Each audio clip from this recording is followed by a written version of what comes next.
अरे उसको क्या धमकी समझूं मैं। वो वहाँ खड़ा होके बोल रहा है, मैं वहाँ बैठा हूँ, रजत वहाँ बैठा है, खानजादी वहाँ बैठी है, तो वो बोल रहा है, मैं उसकी शक्ल देख रहा हूँ, मगर ये छछूंदर क्या बोल रहा है। सोची समझी उसकी प्लानिंग ही लगी मुझे भी, बिकॉज़ इतने टाइम से वो था। जब उसने वो चीज़ बोली तो उसने उसको लगा कि अब इसको मौका मिल गया। अकेले में वो बाहर वो क्रेज़ी गेम करने गया था, तो उसने वहाँ पे वो पूरा जो भी शायरी वायरी लिख के आया था उसने बोली। उन्होंने मुझे गाली दी तो इसलिए मेरे को रिएक्ट करना पड़ा।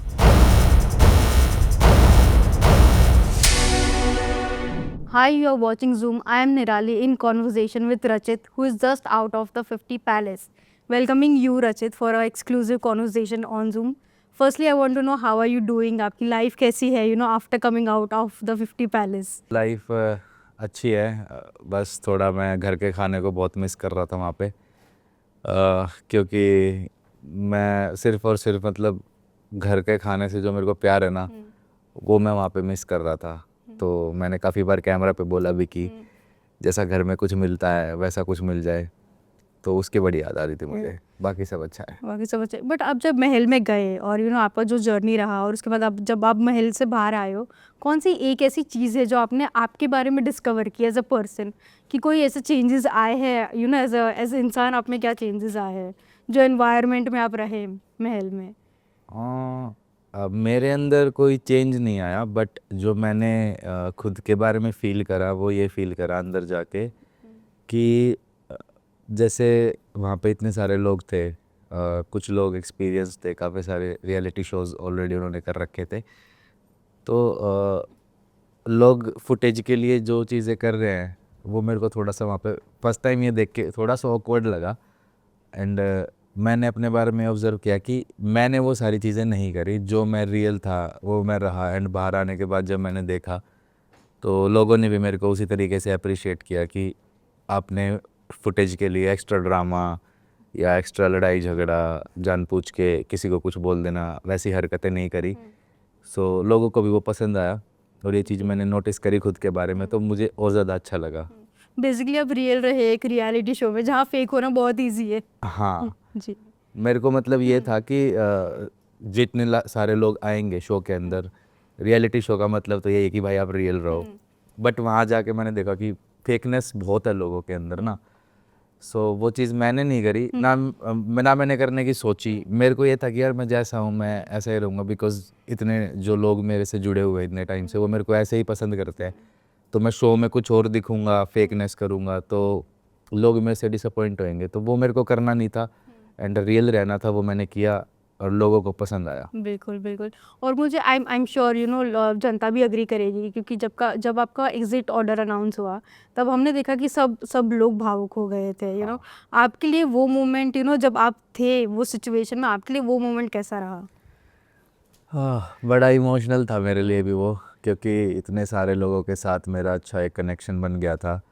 एंड वहाँ से लगा था कि हम अपनी जर्नी को आगे तक लेके जाएंगे, आगे तक अच्छा टास्क वगैरह परफॉर्म करेंगे। बट जैसे ही मुझे एग्ज़िट ऑर्डर मिला तो मैं थोड़ा मायूस तो था ही, बिकॉज़ मैं और ज़्यादा कंपटीशन में हिस्सा लेना चाहता था, आगे तक जाना चाहता था।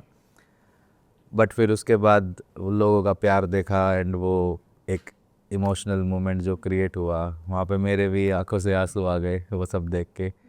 एंड बाहर आके देखा कि अंदर हम लोगों के साथ साथ बाहर भी काफ़ी लोगों का ये सेम इमोशन था। बहुत प्यार मिला मेरे को ऑडियंस से। सब ने यही बोला कि इतना जल्दी बाहर आना डिज़र्व नहीं करते थे आप, एंड आपके एग्ज़िट पे तो हम लड़के भी रोए हैं। राइट। तो मेरे को भी काफ़ी ऐसे इमोशनल हो गया था मैं भी वहाँ। बट अभी अब जब आपकी जर्नी आप देखते हो, ऐसे रिकलेक्ट करते हो, तो कौन से ऐसे पल है जो आपके लिए से बहुत हाईएस्ट हाई थे, जो आपके लिए बहुत खुशी वाले पल थे, और कौन से ऐसे मोमेंट थे जो आपके लिए बहुत ही लो थे, जहाँ पे आपको लो फील हो रहा था प्रॉब्ली? आ, सबसे पीक हैप्पीनेस मेरी जब होती थी जब मैं परफॉर्म करता था एंड देन हम जीतते थे। आपको वो सेलिब्रेशन में भी दिखाई जी। देगा किस तरीके से हम फुल फुल जोश पावर में। एग्रेशन में पूरे राइट। जुनून के साथ खेलते थे। फिर उसके बाद जीत के बाद जब सेलिब्रेट करते थे, एक दूसरे को उठा के घुमा देना, खुद जंप करना और वो सेलिब्रेशन, वो मेरे लिए सबसे पावर मोमेंट, सबसे गुड वो वाली मेमोरीज है मेरे लिए।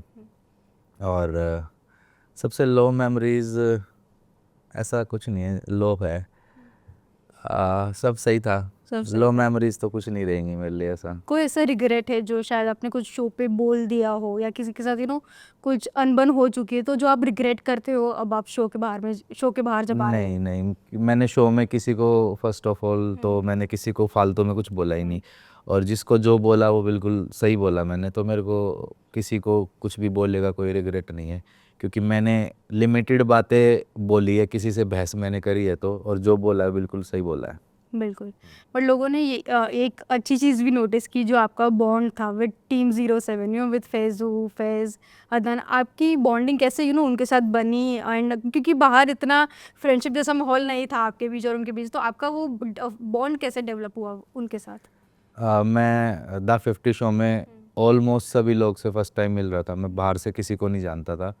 अंदर आके देखा तो काफ़ी सारे लोग, कोई जैसे फैज़ू वगैरह की टीम, एक ही टीम आ रखी है, ऐसे ही 7-8 लोग पहले से ही बाहर से एक दूसरे के जानने वाले हैं, बट मैं सबको फर्स्ट टाइम ही मिल रहा था। तो जब फर्स्ट टाइम अंदर गया तो देखा भाई कौन कैसा है कैसा नहीं, तो 1-2 दिन के अंदर ही लोग अपने आप कनेक्ट नहीं होने लग जाते, कि जैसे आपकी इंटरनल बॉन्डिंग जिनसे बन जाए अच्छी। तो फिर फैज़ू से मिला, फैज़ू की टीम से मिला।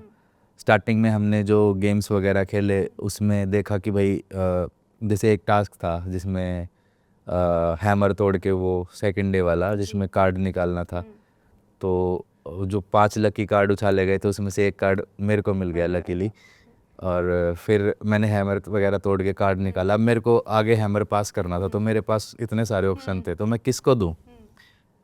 तो मैंने कटारिया को पास किया, और मैंने कटारिया को बोला, देख कटारिया, मैं जानता नहीं हूँ कि, क्योंकि हमारी इतना कभी बॉन्ड है नहीं पहले से, तो मैं तेरे को हैमर पास कर रहा हूँ, आगे कभी नीड हो तो फिर तू भी मेरे को ऐसे ही सपोर्ट करेगा जैसे मैंने तुझे सपोर्ट किया।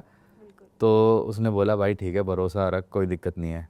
तो वहाँ से फिर कटारिया वगैरह के साथ अच्छा बॉन्ड बना, एंड फिर कटारिया ने अरबाज़ की हेल्प करी, फैज़ू वगैरह की हेल्प करी, तो फिर वो एक कनेक्शन ऐसे बनता चला गया। फिर फैज़ू से भी बात करके अच्छा लगा, उसकी टीम से भी बात करके अच्छा लगा। फिर अदनान हो गया, एंड अरबाज़ एंड निक्की, उनके साथ भी अच्छा एक कनेक्शन बन गया।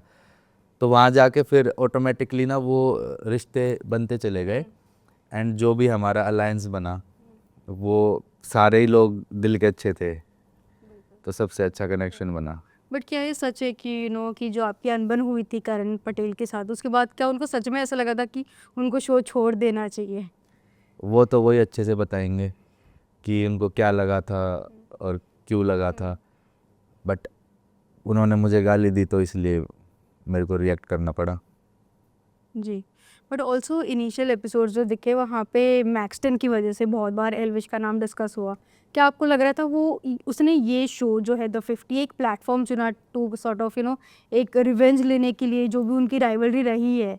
और उन्होंने एक और फॉलोअप क्वेश्चन ये है कि उन्होंने आपको ये भी बोला था कि गुड़गांव आना दिखाएंगे कि कौन क्या है, तो आपको उस पर क्या कहना है कि उसने जो इनडायरेक्ट एक धमकी सी आपको दे दी शो पे? अरे उसको क्या धमकी समझूं मैं, वो वहाँ खड़ा होके बोल रहा है, मैं वहाँ बैठा हूँ, रजत वहाँ बैठा है, खानजादी वहाँ बैठी है, तो वो बोल रहा है, मैं उसकी शक्ल देख रहा हूँ, मगर ये छछूंदर क्या बोल रहा है। एंड आपका फर्स्ट क्वेश्चन क्या था? कि इनिशियल एपिसोड्स जो थे वहाँ पे मैक्सटन की वजह से कई बार एल्विश का हाँ नाम बहुत वो डिस्कस हुआ था। वो सोची समझी उसकी प्लानिंग ही लगी मुझे भी, बिकॉज इतने टाइम से वो था, जब उसने वो चीज़ बोली तो उसको लगा कि अब इसको मौका मिल गया, अकेले में वो बाहर वो क्रेजी गेम करने गया था, तो उसने वहाँ पे वो पूरा जो भी शायरी वायरी लिख के आया था उसने बोली। और मैंने कई बार नोटिस भी किया था कि घर के अंदर मैक्सटन रात को सब सो गए हैं ऐसे घूमता रहता था, और कुछ ना कुछ ऐसे बोलता रहता था, मतलब मन में कुछ याद कर रहा है कि अगला कोई मौका मिलेगा तो अब मैं ये बोल के आऊँगा। बेसिकली वो हाँ, रिविजन कर रिवीजन लेता करता था। है। तो मैंने उसको बोला भी, मौका तू रात भर घूम के शायरियाँ बनाता है ना दिमाग में, ताकि अगली बार तेरे को कुछ मौका मिले तो तू कुछ फिर बोल के आए। तो ऐसा ही था, मतलब भाई तुम मुझे अभी समझते नहीं हो, जानते नहीं हो। बाकी बाहर आने के बाद उसने बोला कि भाई मैंने आपके साथ जो भी किया, मैं आपको जानता नहीं था, कर दिया मैंने, छोड़ो ना, पुरानी बातें हैं, मिट्टी डालो, मैं आपको समझ नहीं पाया। तो वो भी फुटेज के लिए ही करता था, उसने वो जो जो भी चीज़ बोली, मैं तो उसको क्या धमकी समझूं। वही था, वहाँ पे शो था एक, वहाँ पे कुछ चीज़ें आपको रोक के रखनी पड़ती है, वरना तो मैक्सटन जैसा मेरे सामने कैसे बोल जाए। जी। पर ठीक है, उसने बोला, फिर बाहर आके वो थोड़ा बटरिंग भी करता है, तो मैं कहा चलो बच्चा है, छोड़ो, जाने दो। बिल्कुल। बट जैसे आपके अलायंसेस बने, कुछ अनबन भी रही, बट मुझे जानना है कौन से ऐसे कंटेस्टेंट्स है द 50 से जिनके साथ आपकी लाइफ लॉन्ग एक बॉन्ड रहेगी शो के बाद भी, और कौन से ऐसे कंटेस्टेंट्स है जिनके शायद आपकी कभी जमेगी ही नहीं, नो मैटर कि शो के अंदर हो या बाहर हो? देखो हमारी जो ग्रुप में सभी लोग थे, मुझे लगता है कि सबके साथ ही मेरी अच्छी बॉन्डिंग रहेगी, बिकॉज़ वो चीज़ अंदर भी मैंने फ़ील करी। एंड बाहर आने के बाद भी काफ़ी लोगों से बातचीत हुई, तो सबसे बात करके वही मुझे लगा कि हाँ, जैसे हम लोग शो के अंदर थे एक दूसरे के साथ, वैसा ही हम शो के बाहर भी एक दूसरे के साथ है। इसीलिए मैं भी वो ग्रुप ही हम साथ मिलके खेल रहे थे।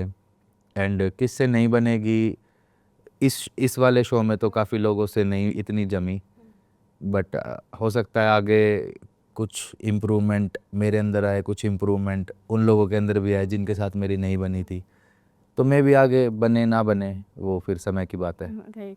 बट ऑल्सो व्यूवर्स ने भी ये देखा, एंड आई थिंक शो में बहुत कंटेस्टेंट्स ने भी महसूस किया कि डिवीजन हो रखा था कि टीवी वर्सेस इन्फ्लुएंसर्स का जो डिबेट था, जी। जहाँ तो आप, बिकॉज आप एक शो के वो पार्ट थे, आपने भी कहीं ना कहीं क्या वो महसूस किया कि टीवी एक्टर्स कहीं ना कहीं अपने आप को सुपीरियर समझते थे कंपेयर टू इन्फ्लुएंसर्स जो थे शो पर? देखो एज अ क्रिएटर या यूट्यूबर, हम मतलब मैंने या मेरे जैसे जो और क्रिएटर वहाँ शो में थे, हम लोगों ने कभी भी ये चीज़ ना तो फील कराई या शो करी कि हम यूट्यूबर्स हैं तो हम अपना एक अलग टीम बनाएंगे, ग्रुप बनाएंगे। बट सामने से जो टीवी वाले जो आप बोल रहे हो, इनकी साइड से ये चीज़ ओपनली रहती थी। एंड काफ़ी सारी क्लिप्स भी इनकी आई है, मैंने बाहर आने के बाद देखा कि कुछ कुछ बोल रहे हैं क्रिएटर्स और इन्फ्लुएंसर्स को लेके लोग, तो वो चीज़ अपने आप में ही एक बेकार चीज़ है। हमने वो क्लासिज़म या डिस्क्रिमिनेशन अपनी साइड से बिल्कुल भी नहीं रखा, बट सामने से वो चीज़ रहती थी। इवन उन लोग से ना जमने का भी यही रीज़न था, वो अपने आप को सोचते थे हम ज़्यादा सुप्रीम है। बट मुझे नहीं लगता कि आप ज़्यादा सुप्रीम हो। आप अगर 50 लोग एक शो के अंदर कंपटीशन में आए हो, पहली बात तो आप वैसे ही बराबर हो शो में भी, और शो के बाहर मुझे लगता है कि हम तो उनसे हर चीज़ में ऊपर हैं। बिल्कुल। बट मुझे जानना है कि जब आपके शो में ऑफ कोर्स अलायंसेस बने, जिन्होंने आपको सपोर्ट किया, बट कौन से ऐसे कोई कंटेस्टेंट्स थे जिनसे आपको थोड़ा बैक स्टैबिंग मिली, जैसे धोखाधड़ी मिली, जो आपके शक्ल फेस पे तो बहुत स्वीट थे, बट पीछे से आपको, हमारी टीम से। नहीं आप इन जनरल सब कंटेस्टेंट्स में से, हाँ, तो जो आपके फेस पे स्वीट थे पर पीछे से आपको ही ऐसे बोलते ना खंजर भोंक दिया आपके उसमें पता है हम, पीठ पे? मतलब मैं तो बहुत ब्लंटली खेल रहा था, इवन हमारे साथ वाले लोग भी ब्लंट थे कि आज वाले गेम में अगर ऐसा करना तो ऐसे करेंगे। और सामने वाली टीम ब्लंट नहीं थी, वो थोड़ा सा ऐसे करते थे कि बोला कुछ है कर और दिया, फिर वो बाद में बोल देते थे कि गेम ही ऐसा है, गेम की स्ट्रेटेजी ये है। बट हम लोग ब्लंट खेलते थे। मान लो मैंने बोला कि आज मेरा टारगेट आप हो और आपको मैं पूरी कोशिश करूँगा उड़ाने की, तो हमारा फोकस रहता था फिर गेम में कि हाँ आज अच्छा करके जीत के आपको हटाना है। बट सामने वाले बोलते थे कि हटाना आपको है, बट हटा मुझे देते थे, तो वो चीज़ें चलती रहती थी गेम में। तो वो थोड़ा सा लगता था, मगर ये क्या गेम है यार, आप ओपनली खेलो। मैं आपको कुछ टाइटल्स दूंगी और ओके। आपको बताना है वो टाइटल किस कंटेस्टेंट को सूट करता है। तो पहला है नेता। नेता कैसा, मतलब अच्छे वाला या अच्छे वाला, फालतू वाला नेता? अच्छा वाला नेता जो एक अच्छा, जो हर चीज़ में नेता बनता है, अच्छे वाला नेता। हाँ चलो अगर वो नाम नहीं आ रहा है तो बुरा वाला नेता ही बता दो। बुरा वाला नेता में मैं अर्चना, वैसे तो मेरी दोस्त है पर मैं अर्चना का नाम लेना चाहूँगा। नेक्स्ट है ड्रामेबाज।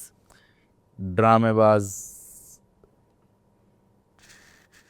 मैक्सटन को ड्रामेबाज बोलना ठीक रहेगा थोड़ा, बिकॉज मेरे को पता लगा वो उसका एक एनजाइटी वाला जो उसने कुछ किया था, उर्वशी जी ने उसको धमका दिया था, तो उसको एनजाइटी वगैरह का कुछ जी उसको वो हो गया थोड़ा था। बाहर उन्हें इमोशनल भी हो गए थे। बट मेरे को बाहर डॉक्टर ने बताया ओके। कि मैक्सटन जब मेडिकल रूम में आया तो इसको एनजाइटी वगैरह कुछ नहीं थी, एक्टिंग कर रहा था। अरे बाप रे। तो फिर मैक्सटन से बड़ा ड्रामेबाज तो अच्छा टाइटल है उसके लिए। आप एक्सप्लेनेशन है इसके लिए। नेक्स्ट है बेबाक, जो इंसान ऐसे जो है मुंह पे है, खेल रहा है तो अपने एकदम ऐसे अपफ्रंट मैं खुद को बेबाक बोलूंगा, बिकॉज मैं तो सामने से हर चीज़ जैसे हुआ जैसे हूँ वैसे ही प्रेजेंट होते जो बोला बेबाक बोला, जो खेला फाड़ के खेला। खेला। नेक्स्ट है चालाक, स्ट्रैटेजिस्ट जिसको बोलते हैं। चालाक, काफ़ी लोग सारे वहाँ पे चालाक थे। सो प्रिंस भी चालाक है स्ट्रेटेजी वाइज, रजत भी चालाक है स्ट्रेटेजी वाइज, तो हाँ। नेक्स्ट है आशिक, जो सबके साथ फ्लर्ट करता था या फ्लर्ट करती थी। अर्चना ही काफ़ी फ्लर्ट करती थी फैज़ू के साथ। एंड लड़कों की बात करी जाए तो शिवेत सारा दिन रिद्धि के पीछे लगा रहता था। जी।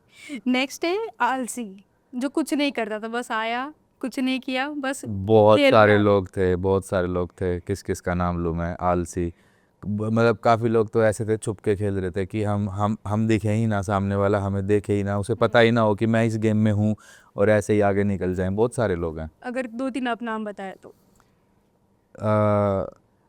मोनालिसा हो गई, नीलम हो गई, एंड उधर से शाइनी हो गई, और भी काफ़ी नाम है।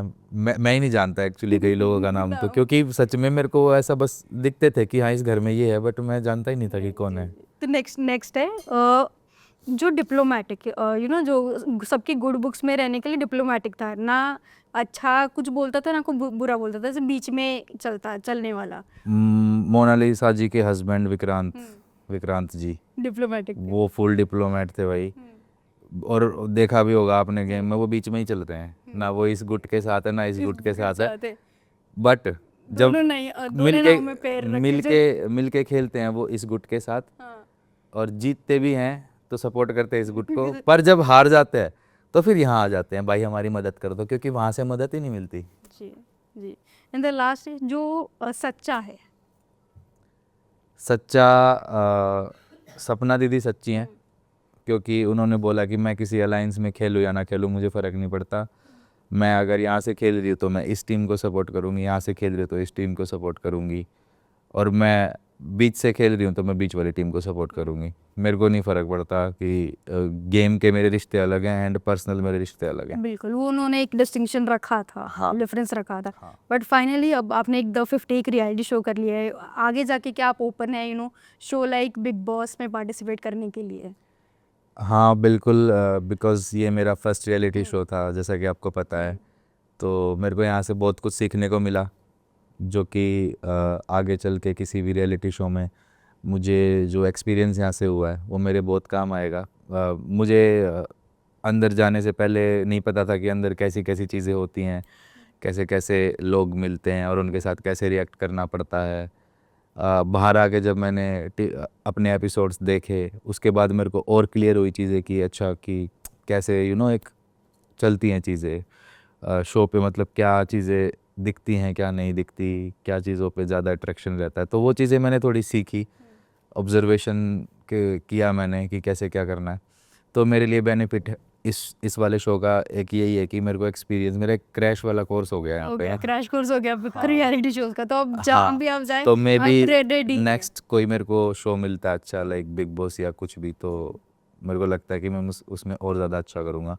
और इस इतने से छोटी सी जर्नी में इस वाले शो के जो भी 11-12 दिन था मैं उसमें लोगों का इतना प्यार मिला, तो होपफुली नेक्स्ट शो में जब भी जाऊंगा तो लोगों का और दुगना प्यार मिलेगा। बिल्कुल। But thank you so much और अच्छी थी इंटरव्यू करने के लिए, एंड ऑल द बेस्ट। आप फ्यूचर में जो भी करो, चाहे वो रियलिटी शोज हो या फिर आप अगर एक्टिंग प्रोजेक्ट्स भी करना चाहे तो। Thank you so much. Thank you so much.